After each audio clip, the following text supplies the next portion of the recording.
Hi guys, welcome to the channel. And today's video, ipakikita ko sa inyo. Siguro ito na yung maganda at matibay na accessories na nabili ko.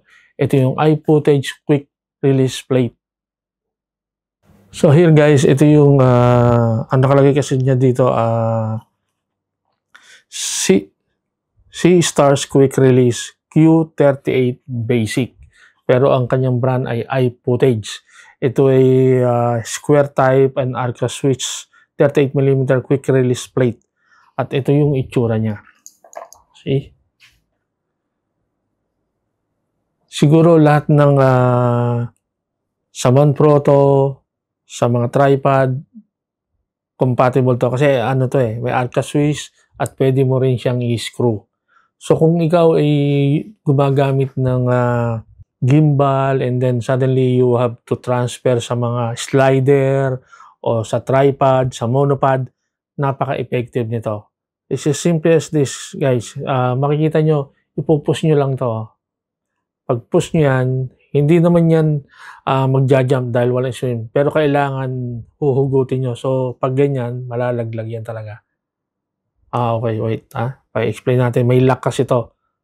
Ayan. Kita nyo, guys. Pero napakatibay niya.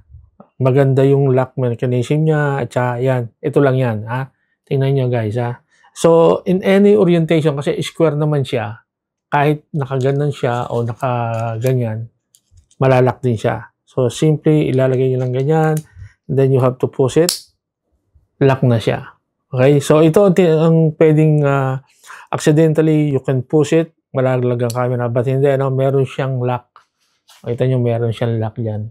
Pwede niyo siyang just to pull and push whatever kung saan side kayo, hindi na siya mapupush. Yeah. May lock siya. At saka matibay talaga siya. Guys, hindi siya umuuga. Nasubo ko na rin to sa mga shoot ko at meron akong kailangan na tanggalin sa gimbal at kailangan ko lumipat sa monopod o sa tripod. Napakabilis. Hindi mo na kailangan re-balance, no? The thing is, ito ay around siguro mga $30 to $40. Medyo mahalan lang siya, pero talagang napakatibay naman siya. Actually, mayroon akong binili na ibang version, no? Parang ang hindi maganda sa kanya, you have to really screw. And sometimes, medyo mahirap i-reach to, no? Kapag bubuksan mo o mapapalagay sa ilalim ng camera. So, and of course, kailangan nyo bumili ng dalawa nito. Okay? O tatlo. Pero nakakabili siya ng isa lang. Ito katulad nito. Binili ko to ng wala siyang plate. Base lang siya. So, diyan ko siya pinaglilipat sa dalawang yan. Napakatibay niya guys. iFootage ang brand niya at nasubo ko na rin siya kahit ang inyong gimbal ay naka-portrait orientation. Pwede. Walang problema. Napakadaling tanggalin at saka napaka-stable niya talaga. Okay? So, yan. iFootage Quick Release Kit. Ang code niya ay Q38. Yan. So, ayan yung sa screen natin. Ipakikita natin sa inyo. Pero, kung talagang kayo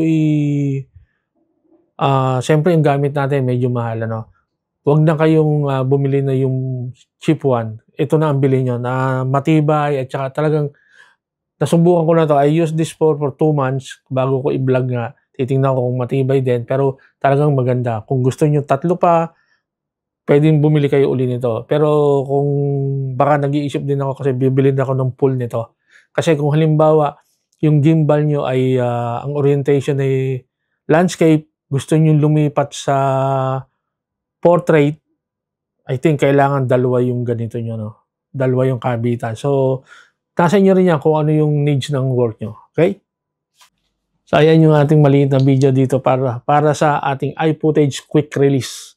Napakatibay niya. Okay? So, guys, I hope you enjoy the video at kung meron kayong mga comment tungkol sa product nito o meron kayong mas magandang gamit para sa mga run and gun shoot, just comment down below. Okay? And don't forget to subscribe. Okay? See you in the next video. Bye!